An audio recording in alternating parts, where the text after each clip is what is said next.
Hi, everyone. Welcome back to what is now episode 5 of Cosmos Crusaders.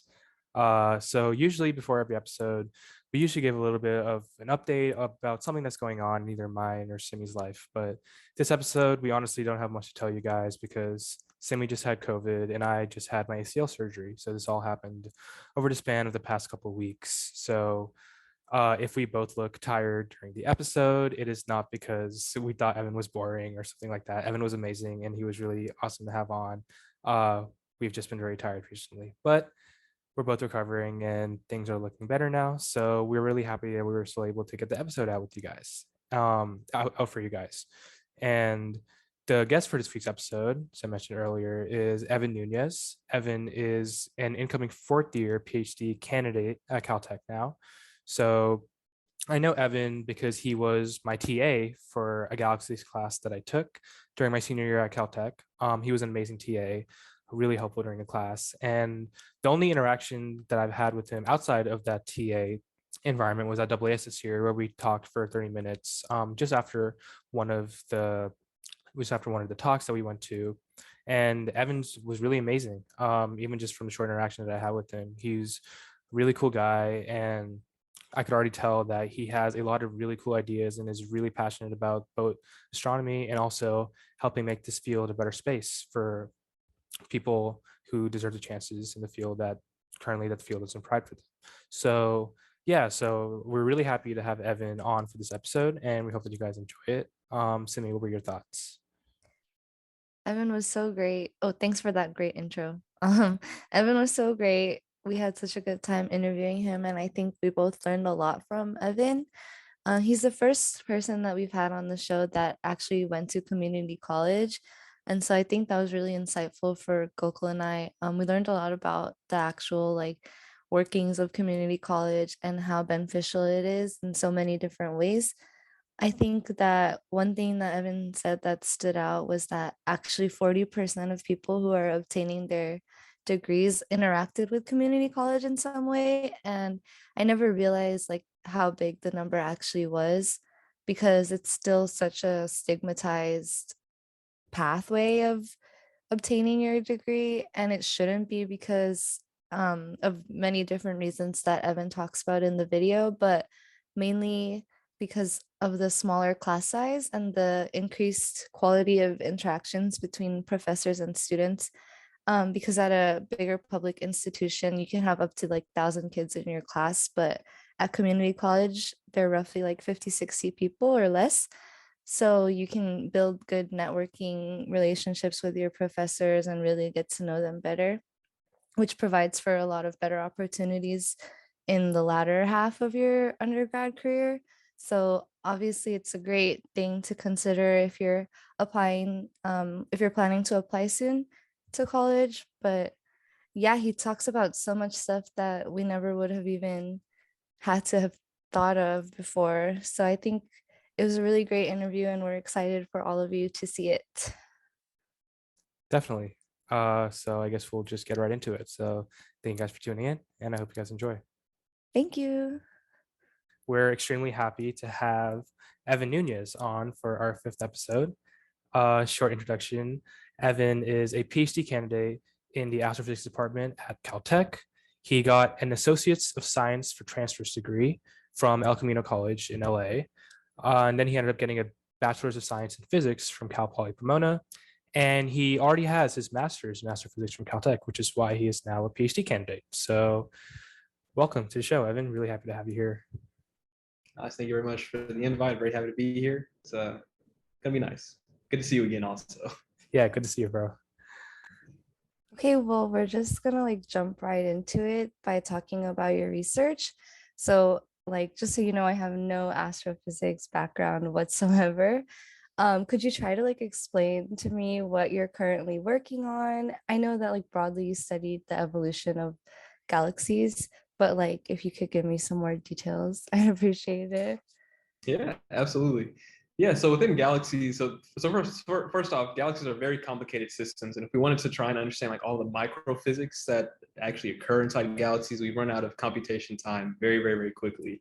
So what we try and do is we try and look at broad relations between galaxy properties and stuff that's easy to observe, and try and extract as much physics from that as we can. And so with that in mind, what I'm curious about is all the material that's in between the stars. This is called the interstellar medium, and how that evolves with this other big amount of material that's surrounding a galaxy called the circumgalactic medium. And what I'm really curious in is basically how do those two systems of the same galaxy evolve over time. The reason this is important is because up until maybe the past decade or so, this this reservoir of gas that surrounds galaxies, the circumgalactic medium, we didn't think it really mattered that much. But it turns out if you want to have continuous star formation in a galaxy, so in other words, if you want stars to continue to form in a galaxy, you need to have this reservoir of gas that's basically feeding into the galaxy. And so at these distances, at these distant galaxies that we're observing, we don't really have a good answer for what the properties of this big reservoir of gas looks like. So I'm basically going to try and enlighten us on all the questions therein, basically. That's pretty interesting. I know you talked a little bit about, well, in like the forum you sent us before, that you're focusing on galaxies that are around a redshift of 2 or 3, which is where star formation peaks. So I guess why are you interested in those sorts of galaxies in particular? And also another question that I was wondering as a supernova person was how important studying supernova feedback is to your research, and what are some of the mechanisms through which feedback enriches galaxies, the interstellar medium, and the circumgalactic medium through the different processes that occur in it? Yeah, no, these are great questions.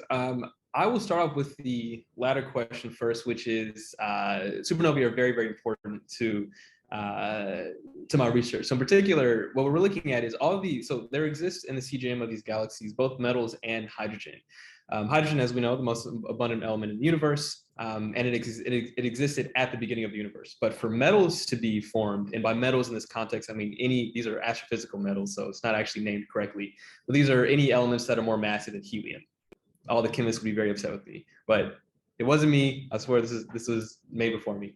Nonetheless, these metals have to get formed basically during the explosion, or I'm sorry, in the cores of massive stars, or in the explosion of stars in general. And so this means that if we do find metals that are in the CGM, they had to originate from somewhere, and it's very likely they got ejected as a result of a core collapse supernova explosion. Now, this becomes important for my work, not in necessarily the microphysics of it all, about like what specifically is happening, but what are the broad trends of all of, if you were to average over all of the core collapse supernovae that are occurring in a galaxy, what do you end up getting? Because as I mentioned before, you can basically have as many different recipes and procedures that you want to describe this, but what we care about is a broad picture thing. And so some of the important things that come therein is like, what's the overall metal production that you end up getting out of a series of core collapse supernovae in the galaxy? What's the average energy output of a single core collapse supernova? Then how do you average that over the entire galaxy? Because some of the things that we still are uncertain about is how does mass go from the inside of a galaxy to the outside? There are a lot of different ways that it can happen. You have to account for a lot of things like the pressure of the gas, and if it's going into a denser part of the CGM, for instance, or even if it's difficult for those metals to even leave the ISM in general, just because you already have the galaxy or the gravity of the galaxy holding in the material as well. So all that to say, it's pretty important. And for my work at the moment, I don't need to understand it too deeply, just because I'm on the empirical side of like just trying to get all the numbers, all the data first, and then I'm going to try and interpret it later. So you and I may end up having some conversations about some of the finer details therein. And as you mentioned before, we're studying these galaxies at a redshift between 2 or 3. So there are basically 2 different ways to think about redshift, either in terms of distance as well as what the age of the universe is. And for our context, I think it's going to be a little bit easier to think about redshift as what the age of the universe is. So at a redshift of 2 to 3, the universe was about 2 to 3 billion years old. And it turns out that if you were to take a look at how stars, or if you were to look at all the galaxies at different epochs of the universe, you end up finding that the majority of them, that at this time of the universe, you get a peak in what's called the star formation rate density. So how many stars are forming per galaxy per volume of the universe. And there are really a few reasons for why we care about this. First off, since it's the peak of the star formation in the universe, it's kind of cool to kind of see, like, it's sort of an extreme part of the universe, right? Like this, if we can understand what's going on here, we can extend one of the extreme ends of what it would be like to be a star forming galaxy. The second is that a lot of the very bright emission lines that these galaxies emit, like the Lyman alpha transition, for instance, that's actually redshifted into the optical spectrum, which of course is the same light that we can observe with. So this means that it's very easy to observe with ground-based observatories that look in the optical. So it's kind of nice from two respects. First is that we can just see it easily using our telescopes that already exist. But secondly, it's a very interesting part of the universe. It's probably the fundamental reason why, the star formation rate is peaking at that time. There is basically a sweet spot in mass where you have the most efficient star formation that a galaxy can have. If you go below that, then the actual core collapse supernovae within that galaxy just stop star formation. If you go above that, the galaxy basically gets quenched by the AGN that's going on in the center. And so if you can find a time in the universe where the majority of galaxies are at that mass, then you would expect to see that you would have a really high star formation rate at that time in the universe. And that's exactly what we see in this redshift 2 to 3. So it's pretty spectacular. It's very interesting. I love it. Yeah, that's really cool. Yeah, I definitely look forward to having some conversations in the future. Definitely, once you get into more some of the microphysics, I think that would be really cool to talk about. So yeah, so now getting a little bit into your background, just a really general question. How did you know that you wanted to study astrophysics? So I was very lucky in that I knew at a very early age that I wanted to do astro. I was about 7 years old. I was a nerd when I was a kid, but like for instance, I loved watching science documentaries on the Science Channel or on like Discovery Channel or whatever. There's one formative memory that I have when my mom took me to a library in El Segundo, California. This is 15, 20 minutes away from my home, from my childhood home. And I was tasked to check out a book. And so as soon as I got into the library, I just ran immediately for the solar systems or for the astronomy section. And then at the time I was really interested in the solar system, and I picked up one book about Mars and one book about Venus. And at the time, we didn't really know much about Mars at the time, like that, that it could be potentially harboring life. So Mars was boring to me. And I really, really found Venus interesting. And the reason was because of this. Venus is perpetually enshrouded in clouds. And because at the time, our only perception of what clouds meant was that there was water vapor and that there were nice pristine conditions that are under that veil. So we thought that we were going to see, by we I mean the world and scientific community thought that we were going to find like these lush green huge habitats on the surface of Venus, but we ended up finding hell. It was like if you were to drop a block of lead on the Venetian surface, it would melt.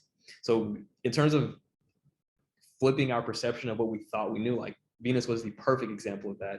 And so I just remarked on that for a minute. I was like, man, the diversity in our own solar system is incredible. Imagine what we could find in elsewhere outside in the universe, in other solar systems, in other galaxies that contain billions of solar systems, right? And ever since then, I kind of been hooked. Wow, I love that. That's such a nice way of like thinking about things. It's cool you had that light bulb moment kind of thing. But if you could like talk a little bit more about your community college experience and how was studying physics there, what kind of things were different than at your at Cal Poly Pomona? Yeah, definitely. First and foremost, I had an amazing time at community college. As a matter of fact, if I'm being completely honest with you, like the researcher that I am today, the student that I am today, and the person I am today, all of that started when I was at community college. Like that was basically the inception of where I wanted to be. Most importantly, I had amazing mentors there that all had time for me. These were all folks that didn't have any research students. They were just teachers. They were hired to be teachers, so they were good at what they did. And as I'm sure we've all experienced at some point, that isn't necessarily the case at the Ford University. As a matter of fact, you can usually, I'm sure all of us have had that experience before where you have a professor who is super well known in the field, maybe even famous, can teach a class to save their life. So in my experience when I at community college, it was fantastic because that wasn't at all the case. I mean, we had a bunch of big shots that were there who had really huge careers previously, but they really wanted to make a change and to be good teachers. What that means is that I was trained very, very, very, very well as a physicist. And as a result, I think I got trained fairly well. Okay, I think I got trained very, very well as a physicist. I don't like to speak in absolutes. And I think as a result of that, I was also very well trained to be an astronomer. Some of the more formative experiences that I had at my community college was we actually had a pretty big astro program. So we had a purpose-built observatory for us astro students. We had a purpose-built planetarium. And we even had a class where my professor, my advisor at the time, his name is Perry Hacking. Anybody ever wants to look him up? He wrote this, dream grant to basically get a suite of 10, 11-inch telescopes to make a class where students can literally take pictures of the heavens, and that would literally be their grade. Like imagine that, right? Like me being a budding astronomer, really, really wanting to be under the night sky. I literally could take a class where I got to take pictures of the objects that I didn't even know at the time, would end up studying in greater detail later on. So it was all that to say, it was a fantastic experience. And of course, on top of that too, our physics program was very, very rigorous, such that when I got to Cal Poly Pomona, I actually got to relax a little bit more. It was still difficult, but like our program, we had a little bit of a chip on our shoulder because there's this very negative perception typically about community college students, right? Like, oh, only folks that failed only go there, or nobody smart ever goes there. So my department was like, all right, bet, go ahead, we'll see. I bet you every single student that leaves out here is going to compete. And sure enough, I think we do a pretty darn good job. And so it was great from holistically, basically. Like I had some really good friends that I still chat with all the time. I actually went to visit a good friend 2 weeks ago. Him and I had plenty of time to grow apart, but we just stayed so close because of those connections. So anyways, just to summarize, it was very impactful for my growth as a student, for my growth as a researcher, very impactful for my training as a physicist, and more importantly as an astronomer. And I also got some very good hands-on training of what it was like to actually do astronomy before I even got to university. So I can't speak more highly about El Camino College. It was fantastic. Yeah, I love that. I love their mentality of having that chip on your shoulder and just being like, all right, we hear the noise. So Yep. what are we gonna do about it? That's awesome. Me and Coach. Facts. So after XCC, you moved on to Cal Poly Pomona, where you studied physics. What was your experience like in the department there? And were you able to get involved in astro research there as well? Yeah. So my experience at Cal Poly Pomona was also fantastic. It was actually a great continuation for me to go from El Camino to Cal Poly Pomona. And the biggest difference actually was what you just mentioned, which is the fact that, I actually got to do astro research. So I was able to get one experience when I was in community college. I spent a summer in Wyoming, which was also very transformative. But in terms of doing research during the academic year, that was my first time being able to do that. And so it was a great combination because at that point, I finished all my lower division classes. So it was all stuff that I actually cared about now, right? So it was all my physics electives, all my astrophysics electives, which I'd never taken an astrophysics course before. On top of that, I got to actually do, again, current cutting edge research, which I already had a little bit of experience with, but it was a little bit different being on a long-term project. And it all sort of morphed together to be this incredibly productive and fun undergrad experience. I'm actually very thankful that I had it in 2 parts because I sort of got to get the real heavy classes portion of it at community college, and then I got to have the ideal researcher experience at Cal Poly Pomona. One of the more important things that I think happened for me at CPP was seeing what actual year-long research looked like, because I got a very idealized version of it when I did that summer in Wyoming, but it was just 10 weeks. So being able to go in, day out, and figure out a schedule of how I'm going to finish all my classes, but also get this research that I actually care about done was pretty important. And honestly, that I'm still doing that till this day. As a matter of fact, a lot of those habits that I instilled when I was an undergrad about doing research and balancing everything, I'm still using till this day. I mean, today is a fantastic example, right? Like trying to set boundaries and, not trying to run too much over time, and, getting tolerances to myself to make sure that, okay, I do go over, trying not to go over by X amount of time or whatever. But one last thing really quick with that too is that the classes were also great. I really enjoyed them, again, because that was my first time taking astro classes. I've always enjoyed physics, but I enjoyed physics because I knew it would make me a better astrophysicist. So being able to actually take astrophysics courses where everything that I had learned previously is now actually applied for the systems I actually care about, I was in heaven. I was such a tryhard. Oh my God. I was in office hours all the time, just chatting about it because I found it so freaking interesting. You know what I mean? And I think that's also one of the times that I knew that, like, yeah, I think I'm in the right field because this stuff is just too cool. You know what I mean? So good experience at Cal Pomona. I enjoyed it. It wasn't perfect, of course, but I enjoyed it. That's awesome. I'm glad you had such a good time in both places. But earlier you spoke a little bit about the like negative stigma that there is towards community college and the students that attend. Like, why do you think that that's so prevalent, not just in academia, but like in the general population? And how do you think we can like combat that? Yeah, so I think the stigma starts from the fact that there is no admissions process to the community college. If you want to go, you go. And even more than that, the folks that typically speak the strongest about community college and have the loudest voices typically didn't spend much time there. They didn't actually, give it a good college try. I probably should use that expression. They didn't give it a good try like they should. I have no. I'm not at all saying what a person should or shouldn't do. I just know that, for those of us who had experience like mine, it seems like our voices seem to get washed away a little bit. And so I think that's one solution to this, is to actually elevate the voices of folks who have interacted with the community college system. As a matter of fact, I'm not sure if you're both aware, but it turns out that 40% of all bachelor's earning students have interacted with community college at some point. Like, for instance, one of my peers here, we actually came in, we were admitted in the same year. She took English classes the summer before she went to undergrad, right, at a community college. And so that means that, yes, she was a community college student. She interacted with it.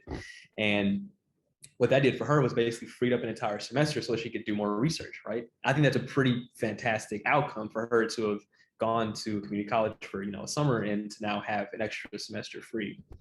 And I think the second part with, why I think it's so stigmatized is there are people who have bad experiences. And I think because community colleges don't have a big degree that you can typically get from it, people don't find the reason to stick it out. So this actually gets to another reason why I think community college is so good, is because you have time to explore. You can imagine if you're going to, one of the most expensive colleges in the US, if you really don't like what you do by your year and a half mark, or maybe let's say by your 2-year mark, you're going to finish that degree. Like, you're going to find some way to stick it out, even though you don't like it, and you're going to have a degree that, sure, it's not that you'll have the degree, but you were not all going to go into it, enjoy the process. Where if you're at community college, right, you would have had a good year to figure out, I don't really like this, and I didn't break the bank, so let me go try and go a different route.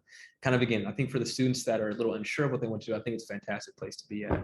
And so, anyways, I think putting out the pros and cons a little bit about why community college is good in some instances compared to university is I think a good way to put to try and squash the stigma. I mean, one other thing too that I mentioned to my little cousin. So he was choosing between going to community college or university straight out of high school. And he asked me, Evan, what are the pros and cons, and what should I do? I was like, first off, I can't tell you at all what to do. I don't want that on my conscience. That's going to be you. You had to live with this decision. I can tell you what I can tell you what I know. One of the things that he found really nice was the class size. So at certain universities, especially public universities, you can get 1,000 students in the class. At community college, you're getting maybe 50, maybe 60 at a time. And so you actually have access to your professors. And for him, that was huge because he needed a lot of letters of recommendation and stuff. So anyways, I won't ramble anymore, but either way, that's, I think that's what it is. It's just that, community college doesn't have an exception in an admissions process. And the people who did have bad experiences didn't end up sticking it out because they didn't have a good motivation or reason to. And I think the way that we would, elevate the voice and show that it's actually a good option is folks like myself talking about, my experience and how great it's been, but also to remind folks that, yeah, a lot of people interact with the community college system, and it's been very, very helpful for those folks, myself included. Yeah, definitely. I think that's a really good message to put out there for the community. And a lot of students could definitely benefit from taking the route that you did. I think in a lot of places, it is definitely stigmatized and people just decide to go to university just because they feel like that's a better option. But I think we have a really robust community college system here, especially in California. Especially in California. Yeah. Yes. So I feel like we should definitely take advantage of that as students and sort of put that message out there. So thanks for that. Of course. So now transitioning a little bit into your current place. So you are a PhD candidate at Caltech. So what was the grad admissions process like for you? And why did you decide to go to Caltech for your PhD? So yeah, so the grad admission process for me was, it was a long haul, man. So I was very, very scared of not being admitted anywhere, because I had some contemporaries before me, they're about a year or two ahead of me, who were, in my opinion, much more qualified than I was to go to grad school. And they only got maybe like one offer. And thank goodness they got that one offer, of course. Like, I'm not disparaging that. But they also applied to like 12 or 13 places. So I was like, ooh, that means that I should probably apply to even more. And so that said, I applied to like 15 schools and it was difficult. I mean, for what it's worth, usually you're just copying and pasting your essay into each, and then changing like the final paragraph for each school for your personal statement. But even like the research that you had to do for that final paragraph it was a lot of work. And so much so that like, my junior, the beginning of my senior year of undergrad, it's just a wash. Like, it's just all a single day to me. And that would be my biggest piece of advice to folks: try and work. It's just trying to start early. And also to remember too that, again, getting into grad school is very, very, very difficult. So to try and cast as wide of a net as you can. And that's actually why I applied to so many places too, because I had basically all schools that weren't very popular at all, to the schools that everybody wanted to go to, and basically everything in between. And I think that ended up resulting, I think that ended up working very, very well. You can imagine, as soon as I got my first admittance, I was like, oh, thank goodness. I was like, everywhere else could reject me. Don't even care. I had that one. That's all I need. But anyways, and then to answer the next question, once I did get my offers, I was very, very thankful to have gotten, a few good ones. The reason I ended up coming to Caltech was really for 3 reasons. The first was the grad community. I knew that wherever I wanted to be at, I wanted to be around people that were good folks. 6 years is a long time to be miserable. And the other part of the context here is that this is our mid-20s, right? Like our early to mid-20s. I would have hated going to a place where I was just wasting my, early to mid-20s away. So I wanted to make sure that there was a good community at the grad school, that all the grad students actually liked each other. And you typically can figure it out very quickly. Like, for instance, I knew like the grads here had a bunch of inside jokes that when I came here as a prospective student, I was like, what are they talking about? But as we know, when folks have inside jokes, that means that they actually hang out and that they had an experience that was so funny that they're like, that, they actually kick it. And the same thing too, like, you'll hear haphazardly in conversation with the grads, like, oh man, remember when we went to so-and-so last summer? Wow, that was a good time, man. Yeah, show them the picture of such and such and such. Again, clues to actually show that these folks actually don't hate each other. And so the fact that I saw that, I was like, that's freaking amazing, because that's what I want. The second was the number of advisors that I could see myself working with. That was a huge thing for me. I had seen way too many times students go to a place where there's only one advisor there that they could see themselves work with, and maybe the research fit just didn't work anymore, or maybe the advisor-advisee relationship wasn't there, or maybe the advisor was just a bad person, right? And they were kind of stuck because this was the only person that they could conceivably work with that did anything remotely close to what they did. So I did not want to find myself in that situation. And Caltech basically came in number 1 with the number of advisors that I could have worked with. And the final consideration for me was location. I was blessed by the universe. I say I'm not a very religious man, but I do like that word blessed. I was blessed by the universe to be able to consider multiple options near my hometown in LA. So I grew up in Carson and then Torrance. My family's from Compton, but like, this is all Southern California. And I wanted to be close to home. I had my grandma, basically if you were to go like to Pop where I am right now and go an hour in each cardinal direction, you're going to get one of my family members. And since I'm a pretty big family guy, it would have been really nice to have that. And also my girlfriend was here too, right? So like being able to stay close with her was a really big deal. And so the combination of those 3 things resulted in me coming to Caltech out of the other options that I have. And thankfully the decision, I still stand by. I still stand by the decision. Well, I'm really glad you can say that, and I'm glad everything kind of worked out the way that it was supposed to, it seems. That's awesome. How have you been liking it there so far? It's been 3 years that you've been out there. Has anything stood out to you specifically? Yeah, that's a good question. Like I said, I've enjoyed I've enjoyed being here at a high level. In terms of my day to day and everything, things have been pretty darn solid. Um, the experience here hasn't been perfect. I mean, one of the worst things that happened here actually happened to my advisor. He unfortunately did not get tenure in the Astro department, and this is actually a pretty big deal, especially because Caltech does a pretty darn good job of getting of giving worthy advisors and professors tenure, and he didn't. And I think it was a completely political thing where, because of all the other advocacy work that he was doing, um, 2 or 3 of the faculty that are currently here, the senior faculty, just didn't like it. And now, of course, I must say that I'm not sure if that's actually 100% true. I don't save my butt here just in case legal issues or whatever, but I'm pretty sure that we're fairly certain that that's what happened. So for me, that represents the very worst of my experience. The very best has been just the camaraderie. Like everybody in my department, I would say, well, not everybody, but I have at least 10 or 15 folks that were true allies to me as being the only Black student in the department. Thankfully, I'm not the only minority in the department, or I'm not the only racial minority in the department, but I'm certainly the only Black student. I know that there are, at least 10, 15 students I could call on if anything were to go down, that they would be with me. Like they would have my back, and we would go to battle. Same thing with professors. I have at least, I think Caltech has 12 faculty members, and I could think of at least 7 or 8 that would actually be down to ride with me if anything stupid were to happen.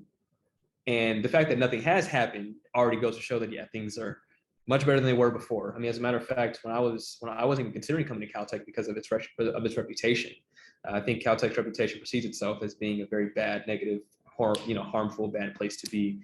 Thankfully, as recently as maybe 5 years to a decade ago, it has changed, and it's changed for the better. I think another part of the experience that's been fantastic has been the community that I have been able to build outside of Astro. So specifically through BSEC, the Black Scientists and Engineers at Caltech. We basically try and foster all of the Black students, Black staff, and Black grads, undergrads, and grads together to basically make a sense of community. We also outreach to the Pasadena area as well, and that's been a very fruitful endeavor, because we get to basically intersect both, or we get to have intersections of both activism as well as just the social aspect of it, and just hanging out with each other. And it's nice, seeing another familiar face that's like not in your department, especially if that face is unrepresented in your department. You know what I'm saying? So overall, it's been pretty good, but I'd be remiss to say that there haven't been some shaky parts of the experience. And one thing I wanted to add to that as well is, this is true in every place. Every department has its problems. It's just, what are you willing to deal with?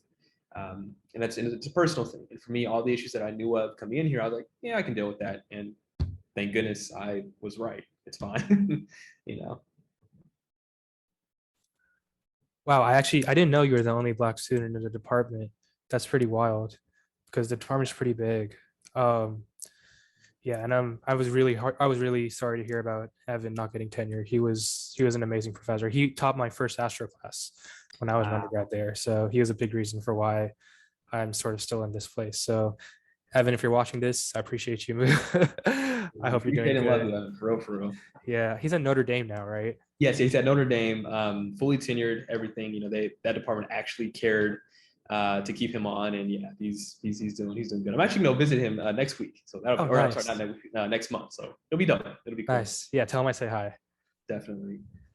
So you were talking a little bit about BSEC, and I know a little bit about BSEC.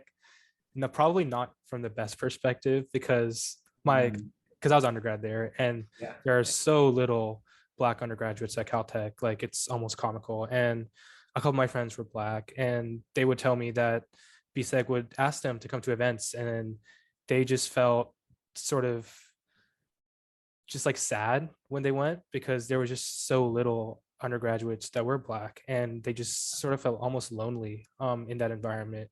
I know it's very different from the graduate perspective, but that's all I know about BSEC, other than when I was towards my senior year, and then when I got into my first year of graduate school, I heard about all the work that you guys were doing about renaming the buildings on campus. And this had already started when I was about to leave, but that was when COVID happened and I wasn't even on campus. But I was hearing about the stuff about how a lot of the buildings, which I had no idea about this before, were named after eugenicists.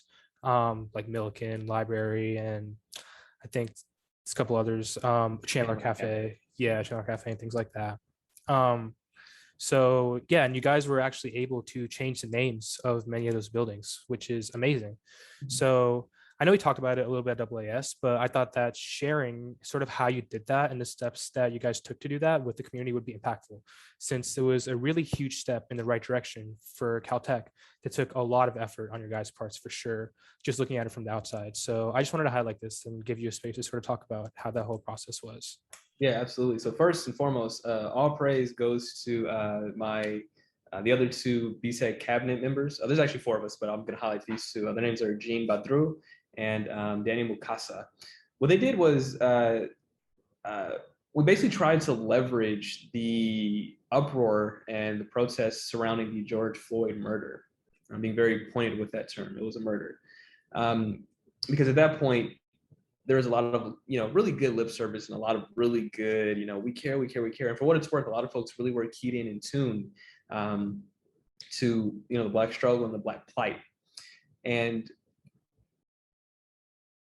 what we ended up doing was, and really, again, a huge amount of the work was done by Jean and Daniel, was basically writing up this document and holding a town hall that basically called to action the different things that Caltech could do to fulfill their mission statement. So Caltech, I'm not even kidding you, said that we care about diversity in their opening, mission statement for the university. Now, we're scientists, right? Like, we can look at the numbers and clearly see that there's a huge disparity between the people of color at Caltech and the broader LA area, right? One would expect that if you're at a university that really does believe in meritocracy, this idea that your merit is what gets you places, then you would expect to see close to the national population or the national percentages of underrepresented groups within the school. So in particular, we would expect to see 13% of Caltech to be Black.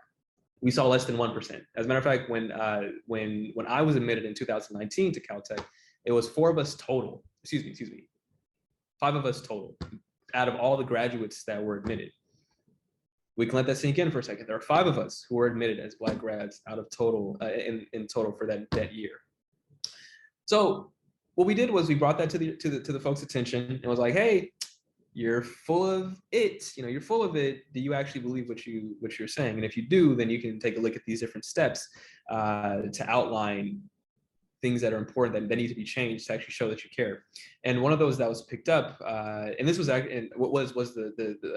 renaming of the buildings. Now, thankfully, we already had a lot of momentum pushing this because campuses like Princeton, Berkeley, so on and so forth have already been doing this. And in our case, we were just like, let's continue to follow this trend because these people were very obviously against folks like myself doing science, right? So just to be clear, so we all know, eugenics was the idea that you can clean the human bloodline just like we would do with plants. So like this idea of artificial selection.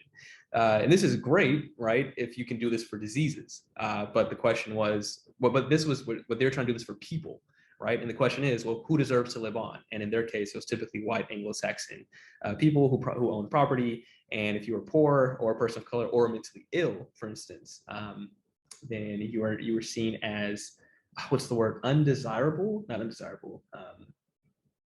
I can't remember the term, but either way, that's what that was. And Milliken and Chandler, who were just 2 of the prominent eugenicists, they ran what's called the Human Betterment Foundation. And these were the folks who basically changed California policy to make forced sterilization legal, and who also made it that such that it was, they tried to frame it as being a good thing. And so as a result, we were like, yeah, we should probably change that name. We should probably change the name because these people like really tried to leverage the fact that they were Caltech professors, that they were these huge smart people, to try and convince the public that these pseudoscientific beliefs were rooted in reality. Because remember, this is nothing new, right? Like this, there have been so many studies that are tried to show scientifically that folks from Africa are somehow, or that are of African descent, are somehow lesser than of their white, typically European counterparts. And we have found over and over and over again that there is no difference between any of us except where we come from, and that's it. We all have the same human hardware. So anyways, sorry, just to back up. And so what we basically did was again, we pitched this to the to the campus, and since there was already so much momentum, it got picked up by the president and all the other folks. There was a committee that was formed where one of us was on that committee. And unfortunately, she ended up leaving. She got a little bit disillusioned with the process, which is understandable. Like, you know, I can't judge her, but thankfully, even with her leaving, there were a lot of other allies who went and spoke during these meetings for this naming task force that ended up resulting in the changing of the name of the building. My whole thing was, most recently, I don't like to change things without talking about why. And I thought it would be a huge disservice to this era and all these people who are forced to be sterilized if we just change the names without talking about anything. And so I brought this up to the president at some point, to President of Caltech, Tom Rosenbaum, that we should put, you know, some sort of plaque to commemorate and talk about like why this was done and why this was necessary. And thankfully that's going to be installed once Caltech Hall is officially, you know, renamed Caltech Hall. Because again, my whole thing is, let's actually learn from history, right? An extreme example of this is like keeping up Auschwitz, right? And like how having that as a standing memorial as to how this should never happen again. And I thought that in our own way, and in a much less extreme example, in our way with Caltech, keeping up at least this little plaque to say, hey, let's not forget, here's the reason why. This isn't us just being on some wokety woke, you know, turnstable to want to change that. These are actually things that happen that we need to be aware of, that the Caltech community was a part of. So anyways, long story for you know, a somewhat short answer, but that's what it was. It was advocacy on our part, trying to basically leverage and be very understanding of the times. You know, we knew people were listening, so it's like, okay, now we have everybody's attention. And of course, seeing it through, and honestly, just having the administration listen to us for whatever their motivations were. I'm pretty sure their motivations weren't the same as ours, but regardless, we got the name, we got the building renamed. And there have been a few other things that have happened as a result of that work. So I'm fairly happy with it, considering. Yeah, that's also amazing. Like that must have been really a hard thing to do, but I'm glad that like it worked out in the end and you're getting some like vision, like what's visible changes. Concrete actions are being done. Yes, exactly. That I applaud you guys. Um, Talking a little bit more about like DEI at Caltech, what's it like to be a part of a committee that spans so many different departments? Like for Gok at UMD, his DEI committee is just within the astro department, but for you, I believe it's like physics, math, and astronomy. Um, I know you're the only Black person in the astro department, but like amongst all of those, maybe there's some sort of differences when you're working with a bunch of different departments rather than just your own. So how does that like work, I guess? Yeah, that's a good question. What I found to be the most interesting difference was that typically Astro is a little bit more ahead in terms of their DEI work compared to other divisions or other departments. So for instance, the physicists were very against, you know, de-emphasizing the physics GRE, for instance, right? They have these very grand notions of, well, if you're a good physicist, blah, blah, blah, even though, as we know, there's no correlation at all, for instance, with you being a good researcher or even having good grades, actually, and your GRE score. So that was one thing that I found kind of interesting, was that, you know, there are a lot of things that we sort of had to catch each other up on. But the second is that it was a little bit, you know, sometimes it's a little bit difficult because some things that would work well in Astro just wouldn't work very well in other departments. So like in general, all physics, math, and astronomy have like undergraduate conferences that students can go to. They were a lot more numerous, I think, in astronomy than they are in physics and math, for instance. So one of the, you know, because I was like one of the recommendations. So just to give a broad take, the task force I was a part of, we were basically tasked with writing a document that gave recommendations to the PMA division to, again, try and actually make the PMA more equitable, diverse, and inclusive. And so, one of the item lines in there is to actually have a presence at these minority serving conferences. And so there are a lot of STEM conferences that, like SACNAS, for instance, or NSB or NSBP, that exist for, again, physicists and, you know, STEM folks in general, but it's hard to do that for math. So we had to sort of be a little bit inventive with that. I still don't know what the solution for that was, but you know, presumably there is some conference that the mathematicians know about that will be able to send money there, because what we basically did was like, here's money set aside for a compendium or a group of students to go and represent Caltech, to talk to the students. And because of that, because it was fairly universal, so long as there exists some conference in math that does that, then that's worthy way for that to work out. So it was just really small things like that that we sort of had to navigate and maneuver around. Thankfully, everybody was fairly receptive. I mean, in general, people who wanted to serve on the committee were already in a different, in a much better mindset than those that didn't. So it was a lot of really good, productive conversations, I think. A little bit slow going sometimes, especially because, everybody's all busy. But we ended up making it. And I'm not too sure what the status of it is right now. Oh, no, I think we've already shipped it to the executive officer of PMA to get some of these things institutionalized, like written into the budget. So it's coming together, but it was just those small things that made it a little bit difficult. That's still great to hear. I mean, small steps can really go a long way at the end of things. So that's awesome. I really applaud all the work that you do. It must be so tiring to do all this like DEI stuff on top of your PhD stuff, but I think it's really important and someone's got to do it. That's right. But I was just thinking, like, you as an intersectional person, does it ever get like kind of complicated trying to like focus on different parts of your identity, or like do you ever feel like you're kind of like prioritizing one part of yourself over another? Does this like impact how you feel about the work that you're doing at all? That's a good question. The majority of the time, no, thank goodness. And sometimes, yes. So in particular, I get a little bit jealous sometimes of my counterparts who don't have to think about all the DEI work because they're already very well represented in the department, or at least in Astro as a broader community.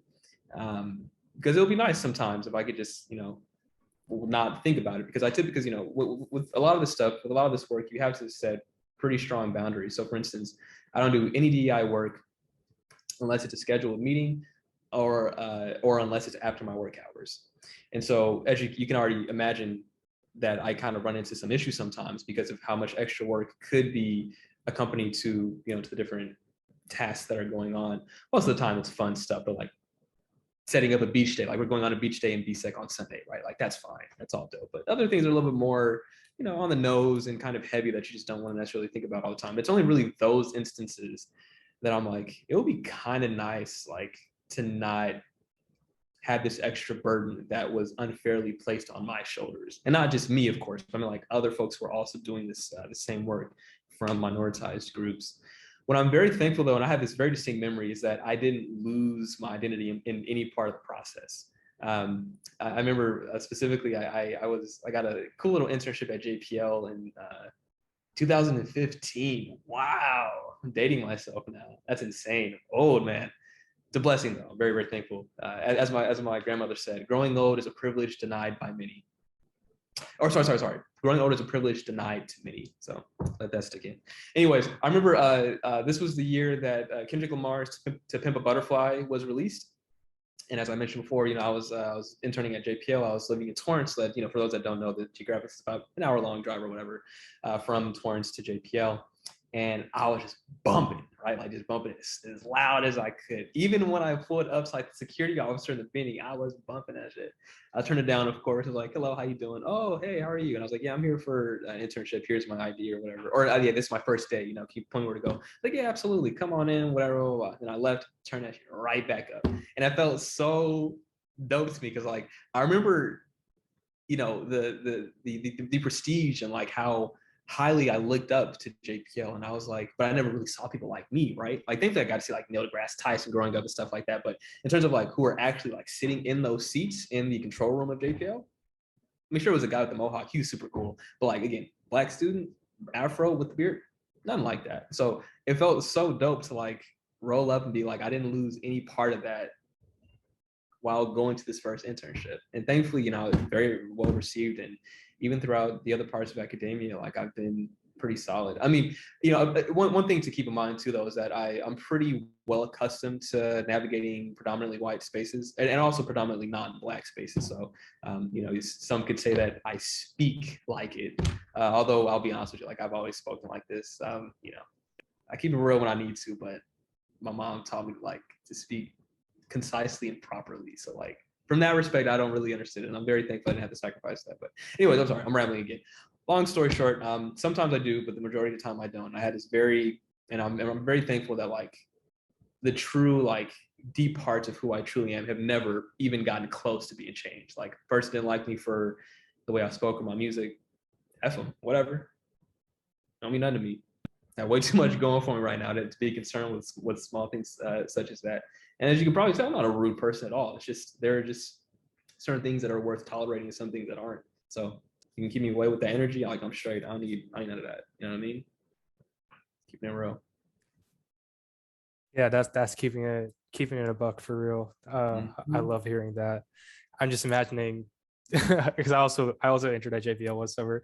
I'm just imagining pulling up the security gate, pimping TPAP. That's fire.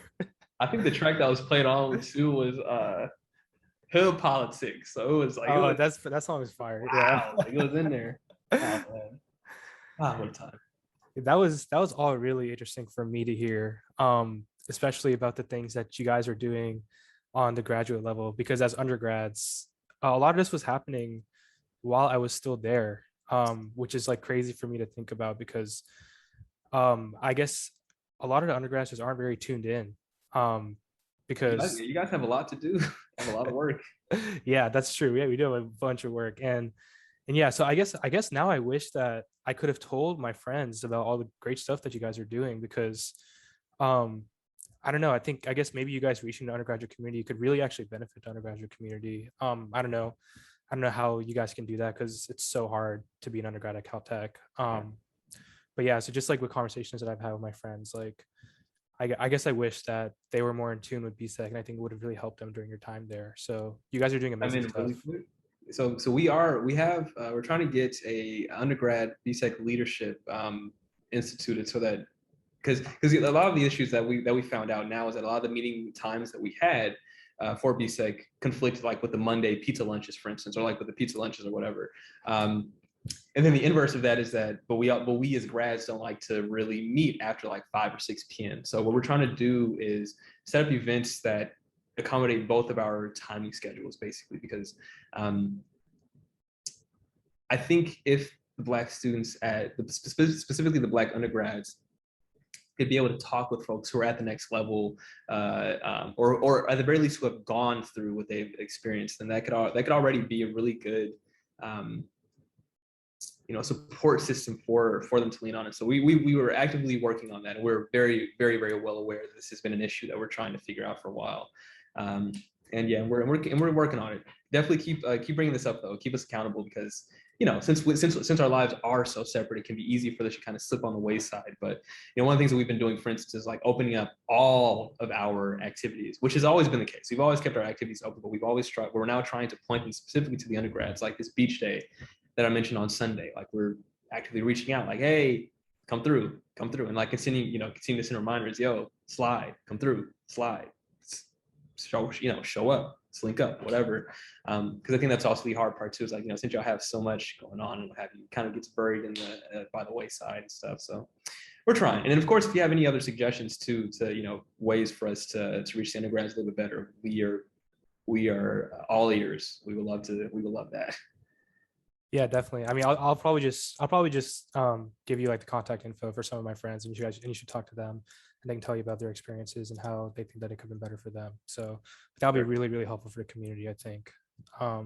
Yeah, making Caltech a better place. It's already an amazing place to do science, but making it a better place for underrepresented groups is something that I've been thinking about a lot, because I eventually, hopefully, want to go back there one day. So I don't know. We'll see if that happens, but. Fingers crossed. Yeah, fingers crossed. So now transitioning a little bit into your future. Now that you're a PhD candidate, you're probably starting to at least think about maybe even start working on your thesis. So how do you envision your current research transitioning into your eventual thesis?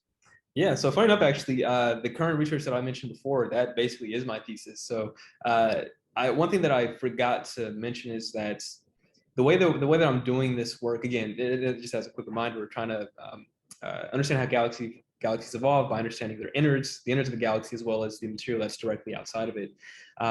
There's a very particular configuration of galaxies that we need for this work to be to do this work, basically. And in some respect, it's basically a new type of galaxy that have been very, very difficult to find. And so the way that I'm envisioning my research, basically, going forward currently in my thesis, is to just find more of these, right? And currently there are only maybe, I think the last time I counted, there are only about 5 galaxies that we know of that are, that are in this particular configuration where we can study both the innards and the outsides in a detailed sense. And so I'm planning on increasing that sample size to 20, 25 by the end of my career. Or by the end of my grad career. Yeah, hopefully that number is going to go way, way, way up by the end of my actual astro career. But that's going to be it. And so it's going to be basically a pretty seamless transition. Since I'm already past candidacy, I've already pitched my thesis to my committee, and they're like, "Yeah, this looks good. Go ahead and do it." So I got the thumbs up. Now it's just a matter of executing. And so what this is really going to take is getting a lot more data, of course. Even though we have a lot of data, there's, since my work is very niche, as all research topics are, the more the merrier.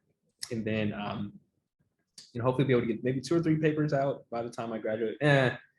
We'll see. I don't know, maybe more, maybe not. I don't know. Well, either way, I'm gonna get the work out, but it should be a pretty seamless transition, and I'm excited for it. And again, what's really cool is that it's going to align us on questions that we just weren't able to answer before, when it comes to, again, these metals and this mass that has to originate from the galaxy itself and then stream outwards and stuff. Because there are a lot of processes therein that I'm mentioning, or that I'm kind of glossing over, because we just don't have both the theoretical or the empirical backing for it. There are a lot of intermediate steps between when the mass goes from here to here, and it's a non-trivial exercise to figure out what has happened. And one of the things that I actually was talking about to a postdoc earlier, her name is Arena, is are there any observational signatures? Like, can we, what's something we can observe that would be like a telltale sign that this galaxy went through X process, or that this galaxy is dominated by this type of supernova, or whatever the case may be? And the short answer was, I don't know. And so I'll figure that out at some point. But it's all fun. Well, we're so excited for you. Good luck with all the rest of your research, and I hope you can get some papers out. That'd be super exciting. But I heard you were part of CalBridge, so I don't really know much about that. I'd love to hear more about its main goals, how you kind of see it evolving in the future, and how you plan to use your experience through the program to support underrepresented students in their transfer experience. Yeah. So CalBridge is it's a program that's in California. The idea here is to take undergraduate students that are in the California State University system and get them into graduate programs at the UC system in the University of California. So for those that are unfamiliar, the CSU system or the Cal State University system, these are typically teaching institutions that hands-on action is what they're known for, and then research is sort of like the secondary. And then for the UC system, UCLA, UC Berkeley, whatever, these are all R1 research institutions. So that's always been the #1 goal. So typically it's hard, or that connection to go from the CSU to the UC is typically difficult, because in order to get in grad school, you need to have research experience. And so the CalBridge program is trying to basically be that supplement to get the undergrads at the CSU who want to go to grad school into grad school. The program specifically targets students who are underrepresented in STEM, so specifically Black and Brown, Indigenous people of color, gender minorities, whether those being non-binary, part of the LGBTQ plus community, as well as those that are coming from non-traditional socioeconomic status backgrounds. So specifically those who are below or near the poverty line, regardless of their ethnicity or race or anything like that. And the way the program supports its students, I think, is a reason why I ended up wanting to go to the Cal States compared to the UCs. For you get a fantastic scholarship such that if you're working one job, you should get enough money that you don't have to work anymore. And if you're working 2 jobs and you have to work, you should only have to work 1. The second is that there's a bunch of professional development workshops, like, what does a CV look like? Why is it important? Why does networking matter? writing a personal statement. What are grad schools actually looking for in your application? The third, of course, is just the big, broad network that CalBridge has, like all the different campuses and satellites and stuff like that. And the fourth is mentoring. So you have both a UC mentor who should be, who's there to answer all of your UC questions and, see what it's like to get in grad school. And then the Cal States, that's for all of your classes and stuff. So it's a fantastic and very comprehensive program. And the way that I'm supporting it right now is I'm actually on the alumni council for the program. So I'm basically helping make decisions as to like what things need to be changed such that students going through the program have as seamless of a transition as they possibly can with the program to grad school. So, like recently we were having conversations about the CalBridge contract. So every student has to sign a contract that details things that are going to be required of them. So like you have to be above a certain GPA, you have to meet with your advisor this many times or whatever the case may be. And so we're basically just trying to fine tune all those things to make it such that the students who go through the program have as good of a chance as they can to get into grad school. And that's how I see it. And then, after we go through so many different years of iteration through this, then the program should be just ideal for students like myself who really wanted to go to grad school, but also didn't want to break the bank and who wanted to have a personal journey at the undergrad level. So it's exciting. I think actually CalBridge was just awarded, I think we are now written to the state budget, which was a huge, I'll be honest, I didn't know if it was going to happen like that, because that's a really big thing to have. So this means that we should be funded for the foreseeable future. Fingers crossed. Knock on wood. Wow, that's amazing, bro. I know a little bit about CalBridge because one of my good friends from Maryland, I'm sure you know her, Jordan Ely. Yeah, Jordan Ely, shout out. Yeah, she does a lot of work with CalBridge, so she told me a little bit about it. So you guys are doing amazing stuff. So thank you for everything. Definitely making the field a better place for the next generation. So I think everyone should show you guys some appreciation. So now this is one of our last questions and kind of a fun one, I guess. Where do you see yourself in 10 years? Would you ideally like to stay in academia? Do you want to be a research scientist, go into industry? Where do you sort of see yourself?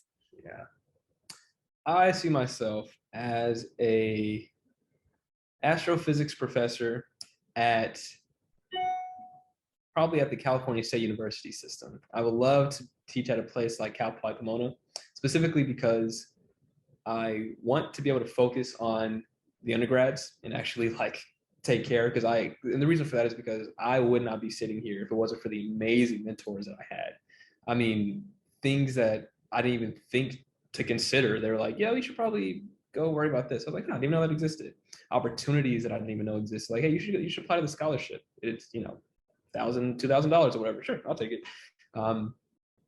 And also during the classes too, right? I'm a fairly slow learner. I have to take a lot of time. Like the way that I say it is that if my closest friends take an hour, it's going to take me about a factor of 2 longer to answer the question. So if it takes the homie 2 hours, it'll take me 4. And all of my professors that I had were super understanding about that, and were willing to just have me sit in their office for like 2 hours to go over a problem that should take me 45 minutes or whatever.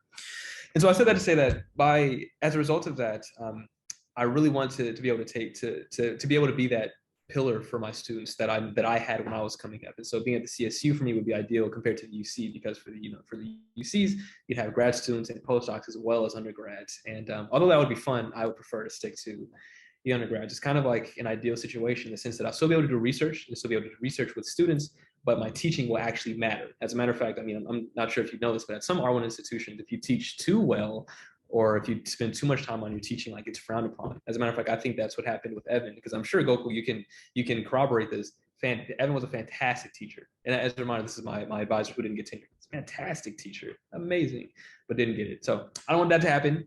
I want to be able to be a good teacher, as well as a good researcher, as well as a good mentor for my students. So astrophysics professor at the CSU. We'll see. Oh, it'd be nice. Fingers crossed. Fingers crossed. Once again, knock on wood. I love that. I know it'll work out for you. You seem very determined and like a great fit for that position. So no worries at all. You don't even need to cross your fingers. I appreciate that. Yeah, of course. We're just gonna go ahead and close off now with some quick hitters. Gok and I are gonna take turns asking you these. So we're gonna start off with, who are your top 5 NBA players right now, or top 3 if 5 is too hard. Yeah. Oh, it's gonna be such a bad list. Giannis, um, Steph, Clay. Clay was hilarious when he was off that Henny when he was at the celebration. Hilarious. Oh, maybe I shouldn't have said that. It was a funny video. Um, LeBron and Kyrie. You just say, I feel like you're just saying Kyrie because you wanted to come to the Lakers. Fingers crossed. Well, a man can wish. A man can hope. A man can hope. Solid list, solid list. Top 5 musical artists. Earl Sweatshirt was rapping hip hop. King Cruel, indie alternative type stuff. Mike, who's another rapper. Gotta say Kendrick, just off the principle. Shout out Compton. Shout out to my fam. And then, gosh, why can't I think of the last one? I'll leave it at 4. I'll leave it at 4. Yeah. Okay, we'll take it. Solid list. What are your 3 favorite things about LA? First is that you could do so much. You can like legitimately surf and ski in the same day. Big Bear is about a 2-hour drive from here, and from Big Bear, the beach is about a 2.5-hour drive. So you can actually do that. The second is all the restaurants. If there's ever food craving that you have, you will be able to find it somewhere. It's going to be good. And then third is that artists always come here. Like if you have a favorite artist, a favorite musician, favorite whoever, they'll be here at some point. You may have to wait a little bit, but they're gonna slide through. For sure. That's true. I've been to definitely the most concerts when I was in LA. So everyone always comes through there. Okay, last one we got is your 3 favorite facts about galaxies. First fact is that depending on the mass of the galaxy, you can have up to 10 to 100 billion stars within that galaxy. And I always like to think about the exoplanet folks and just how much potential there is for life in each individual galaxy. Like I literally have stayed up nights thinking about I wonder if there's another life form in the universe thinking about me right now, of me thinking about them, thinking about them, thinking about me. I don't know. I find that funny. The second is that even though galaxies are very messy, there is some order to them. So as I mentioned before, at a very high, at a microphysics level, every galaxy is incredibly unique. But if you were to step up and average over all the properties, they all follow pretty, or the majority of them follow pretty precise scaling relations, just such that if you find a galaxy of a given mass, you can make pretty good predictions on some of their other properties, which is insane. Again, once you think about all of the small things that are actually happening within that system. Then the third is that that Hubble's tuning fork is actually reversed. So what we call late type galaxies now actually formed first, and then what we call early type galaxies actually formed later. What this means is that the big giant elliptical galaxies that we see we think are results of the mergers of these very pretty spiral galaxies that ended up merging over time. And the idea before was that if you have this big spherical blob, at some point it should condense and basically kind of do like what stars do, right? It kind of rotate. But it turns out that's the exact opposite. You typically have to take spiral galaxies and then turn those into big elliptical galaxies. And for me, that's always been a cool fact because it just goes to show how much progress we've made, since the first galaxies were discovered, 120, 30 years ago or what have you. Yeah, the late type, early type was so confusing when I took the galaxies class. You're the TA for that class. Yeah. Yeah, Phil was explaining it, and I was just so why are all astronomers just backwards with the way they do notation? I'm more used to it now. I know that's one of those things too, where again, it doesn't even matter. We can just change it to whatever name we want to now, but it just some things stick. You're just oh gosh, it's annoying. Definitely. Well, thanks, Evan. That was amazing. We had a really good time talking to you. Really appreciate the time and for you to show support to our show. Yo, thank you for having me. Like I said, I really appreciate it. Good to see you again, and nice to meet you as well. Nice meeting And you too. Thank you so much. of course, and I really do like this guy, this platform. I think y'all are doing amazing work yourselves too. I know you patted me on the back a lot, and I just wanted to say that y'all are also doing amazing stuff. And thank y'all for your service and for your work too. So it's all a big team effort. We're all trying our best to do what we can, and as long as we keep on trudging along and helping each other out on the way up there, I think we'll get to where we need to be, slowly but surely. Yes. Thanks, Evan. Really appreciate that. Yeah, hopefully I'll see you soon. Take care. Thank you. Y'all as well. Thank you.